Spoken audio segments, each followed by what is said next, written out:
Sup Swarm, Sketchy here, and welcome to episode 1 of Nah Fam, the show where I give my take on your hot takes. Now, if you follow me on Tumblr, then you might have seen a post where I said, hey, send me your MLP hot takes in my ask box. That was basically a test run to get some questions for this episode. The reason why I didn't make a big announcement is so that I could get a manageable number of questions to see how I want to record these and how I want this series to play out. Now, while I did specify MLP hot takes when I made my post, this series won't just be MLP hot takes only. Some episodes will be for Pokemon hot takes, some will be for video game hot takes, some will be for anime, etc, etc, etc.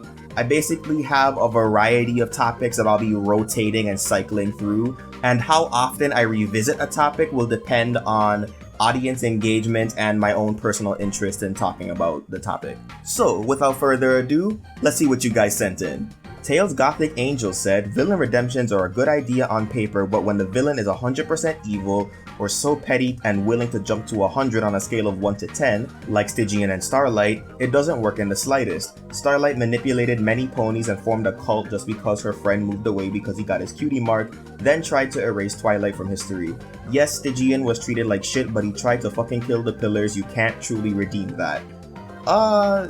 Yeah, fam. I think over the past decade, people have become really enamored with the idea of redeeming villains and looked at all the great villain redemptions from the previous decade and didn't really understand what made those redemptions good, which is why we have villain redemptions that just ring so hollow and are just flat out bad.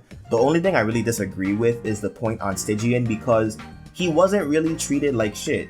He didn't get any recognition from the ponies that he saved, but really all he needed to do was talk to his friends, and instead he just stole their stuff and went behind their backs without even saying a word to them, so there really wasn't anything sympathetic about him.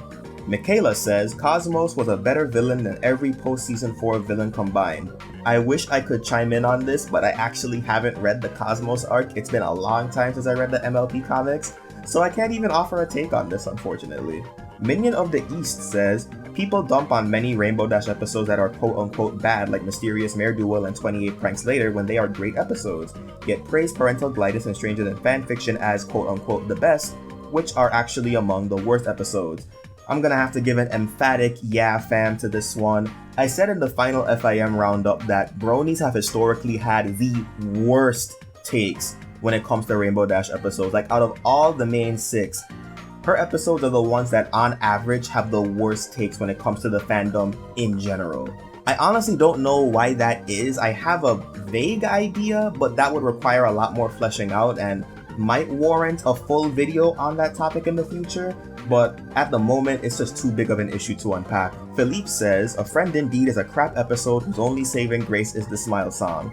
I'm gonna give a partial yeah fam, because yes, it's a crap episode. Calling the Smile song a saving grace would imply that it was a good song to begin with, and it wasn't. So next, Alex says, MLP seasons 1 through 6 are a commercial for toys and tramp stamps. MLP season 7 is a commercial for comics. MLP season 8 is a commercial for being a terrible person. And MLP season 9 is a corporate apology for MLP season 8. This is the most interesting take I've seen on the show's progression as a whole. I might have to give a partial yeah fam to this. Sky Blue Blazes says, Slice of Life should have been about supporting characters like Big Mac or the Cakes instead of the meme horses and background recolors.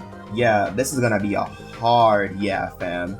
Slice of Life would have been way more interesting if it was about characters I actually gave a damn about. Man, y'all are having some good takes so far. I'm struggling to find something that I really disagree with. Ooh, this one's interesting. Doodlin' Dudes says, Pinkie Pie had more chemistry with Rainbow Dash than the Weird Owl pony who is so irrelevant to me that I can't even remember his name. I hope it's okay that I'm giving you 2 takes, because the end of that last one just had me thinking more and more about how completely irrelevant and bad of a character he was. And the more I think about it, the more I realize this is just an enemies to lovers trope yet again. I don't think this is 2 takes, I think this is just 1 take with an addendum, so you're fine on that regard. But I'm gonna have to give the first nah fam of the day to this for several reasons. Yeah, Pinkie Pride was a bad episode, but it wasn't because of Cheese Sandwich. There wasn't really anything particularly bad about him. He was just Pinkie Pie without the social ineptitude, which made him objectively better. If he was really that bad of a character, the last laugh wouldn't have been as enjoyable as it was. As far as him being irrelevant, I mean, he only appeared in 2 episodes. I don't know how relevant you expected him to be. And when it comes to the claim that this is enemies to lovers, this isn't enemies to lovers, like, at all. First of all, Cheese Sandwich never saw Pinkie as an enemy or even a rival. And Pinkie didn't see Cheese Sandwich as an enemy, she saw him as a threat to her relationship with Rainbow Dash, which is a whole other issue that exists independently of Cheese. A real crucial part of the enemies to lovers trope is that the characters in question have to be, you know, enemies. Last but not least, having more chemistry with Rainbow Dash. I decided to save this part for last because I realized as I was thinking about it that there's quite a bit to unpack here. Out of the main 6, Rainbow Dash was definitely the pony that Pinkie Pie was the closest to, but just because 2 characters have chemistry doesn't mean that that chemistry is actually good. Because while Rainbow Dash is the pony that Pinkie Pie is the closest with, that also means that she's the most recurring target of Pinkie Pie's neediness. While there are times where it does work out for the better, like when she exposed Gilda, and there are times where her attachment is rather innocuous, like in Wonderbolt's Academy, but then I think about episodes like Secrets and Pies and episodes in general where she is just so desperate for attention and validation, and I'm like, if this is how she acts when she needs validation from a friend, I can only imagine how bad she gets when she wants validation from a romantic partner. And we saw how badly Rainbow Dash responded to that, and in Parental Guidance we see how much she values her personal space. So with all that in mind, I don't see a romantic relationship between these two lasting for very long. And Rainbow Dash is likely gonna come out of it with some anxiety issues. So for as shallow and for as vanilla as the Cheese Pie ship is, at least it's a relationship that's mutually beneficial. Whew, that was a big one. What's next? Anonymous says, the Flim Flam future is 2020 America. I'm gonna say nah fam to this only because the one thing that Flim Flam future needs in order to be an accurate depiction of 2020 America is racial injustice. Another Anon said, Equestria Girls is way more fun than FIM and I'd rather watch it than any seasons post season 4 TBH. I'm gonna have to say yeah and nah fam to this because I still enjoy seasons 5 and 6 and would prefer them over Equestria Girls, but I would definitely watch Equestria Girls over season 7 and 8. And plus, Equestria Girls after Legends of Everfree had its own issues too with shitty villain redemption, so there was really a period where both of these shows were fucking up. Another Anon said, aside from the song number and winter aesthetics, Winter Wrap-Up is honestly an overrated season 1 episode. Everyone's basically a dick to Twilight who's just trying to help even if magic is banned on their holiday. Spike is an annoying hypocrite who keeps egging her on, then backpedals to save his own ass when the town gets mad at her. And then there's just a random happy ending of Twi becoming the head planner without actually being given an apology for how they treated her. Honestly, I never really thought of any of these things about Winter Wrap-Up because that episode was just so goddamn boring. And to be honest, I don't even think Winter Wrap-Up was that good of a song to begin with. Winter Wrap-Up was one of the first episodes I saw before I actually got into MLP and started watching from the beginning. Like, I caught a couple stray episodes one day. It was Hearts and Hooves Day, Winter Wrap-Up, and I think it was A Bird in the Hoof. And I remember the Winter Wrap-Up song just dragging on for way too long, like Art of the Dress on crack. So while I would need to rewatch the episode to see if I agree with your reasons for why you think it's overrated, I still agree that it's overrated. So yeah, fam.